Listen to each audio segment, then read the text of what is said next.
Ce soir, nous sommes là pour poursuivre notre chemin, c'est-à-dire ce temps de libération initié par le renouveau charismatique catholique de Sainte-Anne de Port-Boué.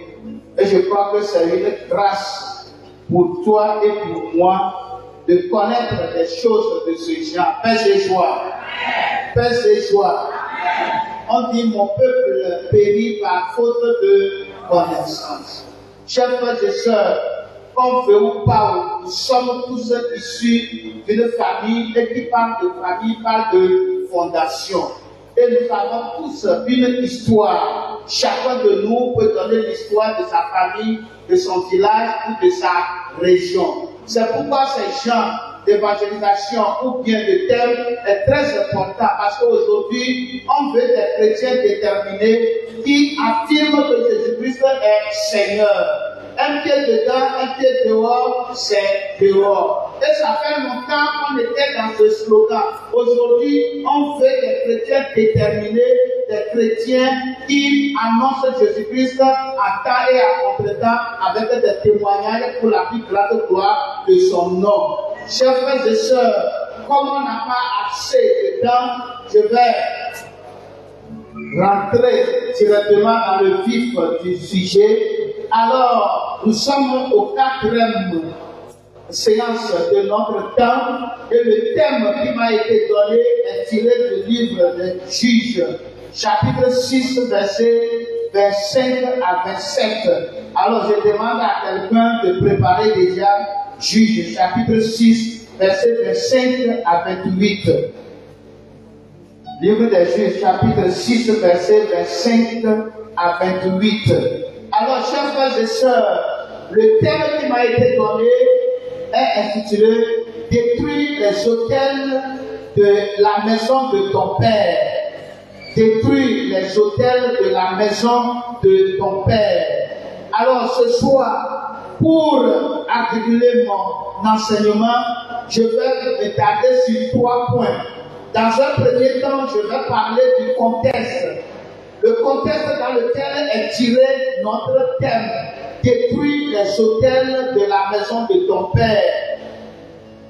Ensuite, parler des autels de nos vies, les autels de nos vies, et enfin terminer par comment détruire les autels de nos vies ou de nos familles. Paix et joie.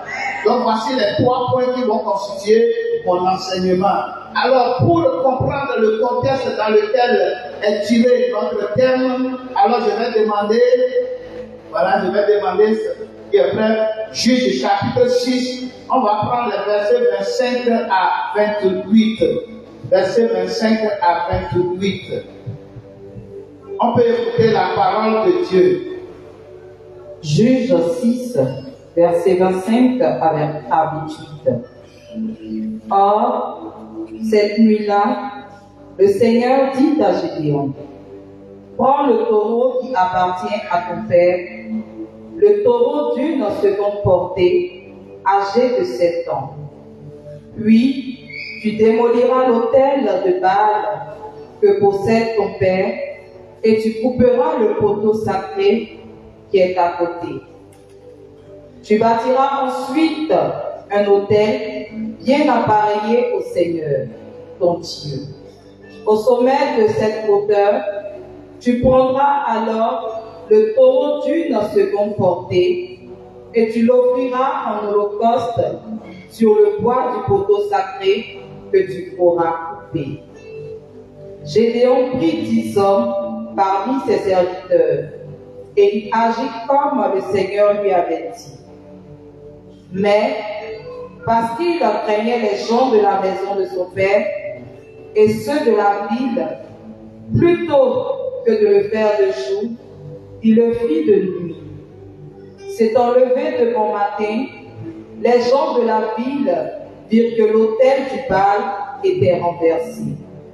Le poteau sacré était à côté, coupé, et qu'on avait offert en holocauste le taureau d'une seconde portée sur l'autel qui venait d'être bâti. Parole du Seigneur.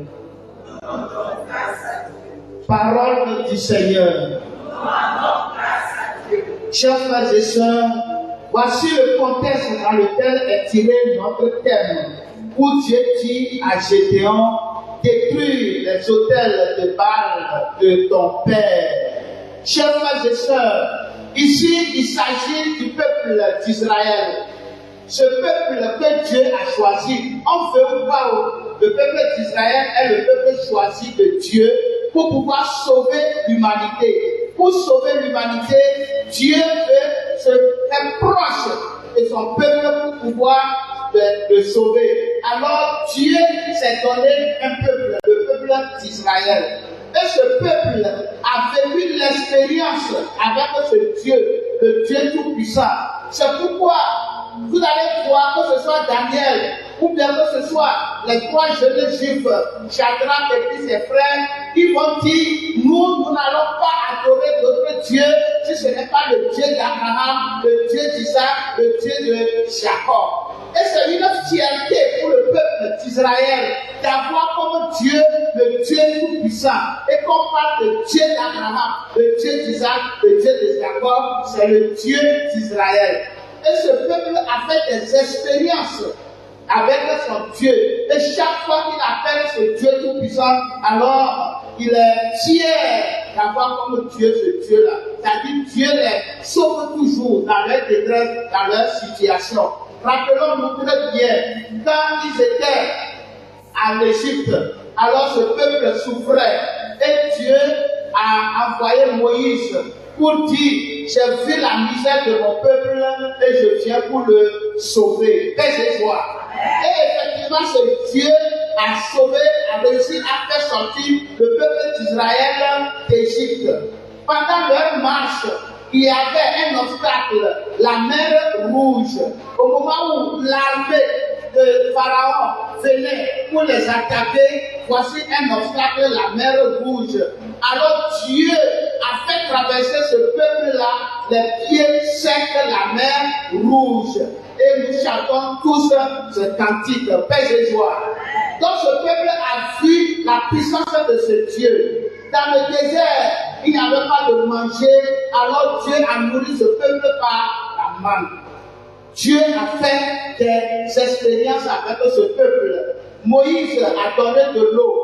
Quand le peuple était dans le péché et que le serpent a commencé à les mordre et il mourait, alors Dieu a dit à Moïse de faire le serpent d'Aaron de telle sorte que celui qui est mordu par le serpent, si tu regardes le serpent d'Aaron, alors tu es sauvé. Et Dieu les a sauvés. Donc ce peuple a fait beaucoup d'expériences. Si vous lisez un peu, c'est-à-dire dans les versets, dans le chapitre 5, vous allez voir que ce peuple était, c'est-à-dire affecté ce Dieu-là pour adorer d'autres dieux. Et le Seigneur va faire rappeler à Gédéon pour lui dire: rappelle, dis à mon peuple de se rappeler des exploits que j'ai faits avec vos parents, vos ancêtres. Je les ai fait traverser la mer Rouge à pied sec. Et aujourd'hui, vous n'avez plus confiance en moi. Vous avez pris d'autres dieux. Le Dieu de Baal, vous connaissez bien ce terme-là, où Élie, le prophète, voilà, il a dit: on va voir entre Dieu, et dit: on va mettre de l'eau, et ils ont invoqué le Dieu de Baal, ils ont invoqué toute la journée, il n'y a pas eu de feu. Mais Élie a dit: on va mettre de l'eau, ils ont mis de l'eau, ils ont mouillé, mais quand Élie a prié, le feu est descendu. Et ils ont reconnu que le Dieu d'Élie, le Dieu d'Abraham, est le Dieu le plus fort. Maintenant, ce peuple-là, maintenant, va se tourner vers d'autres dieux. Pour revenir dans l'Ancien Testament, toujours dans Genèse, vous allez voir que ce peuple avec les brassailles vont avoir d'autres dieux qui ne sont pas Dieu d'Israël, le Dieu d'Abraham. Exemple, la femme d'Isaac, Rachel, en quittant, c'est-à-dire qu'elle a pris fétiche de son papa. Elle a pris fétiche de son papa et ils partaient avec Isaac, avec ce fétiche-là. Mais jusqu'à son papa même est venu pour accusé Jacob pour dire que vous avez volé mon Dieu, mon adoration pour partir.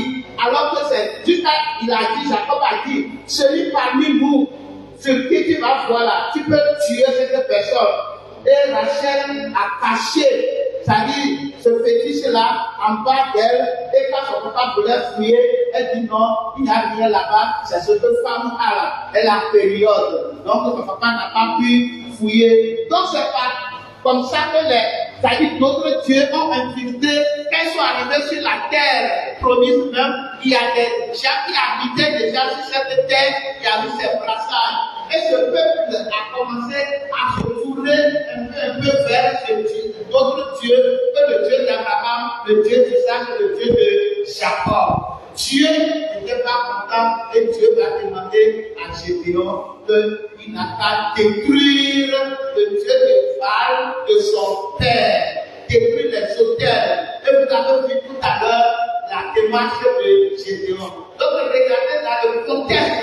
Donc c'est dans ce contexte-là que Dieu va demander à Gédéon de détruire les autels de Dieu de Baal pour que son alliance, pour que le peuple puisse sentir encore sa puissance, pour que le peuple puisse réaffirmer sa fidélité à ce seul Dieu, le Dieu d'Abraham, le Dieu d'Isaac. Père et joie. Père et joie. Pour nous dire aujourd'hui, chers frères et sœurs, on ne peut pas dire qu'on est chrétien, c'est-à-dire en embrassant tout ensemble pour dire non, ça c'est pour nos parents. Ça, c'est ce que nos parents faisaient depuis. Et puis, on va adorer un peu Cameroun, on va adorer un peu Sangoto, on va adorer un peu, je ne sais pas, les rivières, et on vient encore à l'église, et puis on fait tout. Et on se dit, si nous avons ces genres de comportements, chers frères et sœurs, il faut dire que Dieu n'est pas content de toi. Dis à ton frère, à ta sœur, si tu fais cela, Dieu n'est pas content de toi. Et c'est de toi qu'il s'agit ce soir. C'est de toi qu'il s'agit ce soir. Dieu te dit de détruire les autels de tout ce que tes parents ont fait dans ta vie, paix et joie. Afin que tu puisses bénéficier des grâces de Dieu. Chers frères et sœurs, vous voyez, on accuse Dieu pour rien. Dieu, son premier plan, c'est le bonheur de l'homme. C'est le bonheur de l'homme. Il n'y a pas quelqu'un ici sur cette terre, ou bien dans cette église qui n'est pas aimé par Dieu. Rappelons-moi la création. Dieu va dire, créons l'homme à notre image. Si Dieu ne t'aime pas, Dieu ne peut pas te créer à son image. Pourquoi Dieu va s'identifier à toi? C'est parce que Dieu t'aime. Donc l'amour de Dieu, cet amour-là est tout. C'est ça qui a fait que Dieu veut nous sauver. Mais aujourd'hui, c'est nous-mêmes, on est loin de Dieu. On est loin de Dieu et ça fait que nous avons beaucoup de difficultés et on accuse Dieu. Alors que Dieu veut toujours notre bien. Je le dis, c'est vrai, c'est pas mon contexte, mais je le dis, je vais rassurer quelqu'un. Quelqu'un qui est chrétien, quelqu'un qui se donne à Dieu, que tu ne dois plus avoir peur, père et joie. Tu ne dois pas avoir peur, parce que le chant, nous le chantons, chaque fois dit, celui qui m'a touché a touché mon Dieu. Nous chantons cela, non? Mais est-ce que nous comprenons? Celui qui m'a touché a touché mon Dieu. Et tu chantes ce chant et puis tu as peur encore. Sur la route de Damas, quand Saul partait à Damas pour pouvoir tuer les chrétiens qui sont en train d'annoncer la bonne nouvelle là-bas. Qui était là-bas? Est-ce que c'est Jésus-Christ qui était à Damas? Non, répondez-moi, est-ce que c'est Jésus qui prêchait à Damas? Qui prêchait là-bas? Ce sont les disciples de Jésus. Mais sur la route, qu'est-ce que Saul a entendu telle fois? Quand la chose l'a frappé et puis il est tombé, quelle est la voix qu'il a entendue? C'est la voix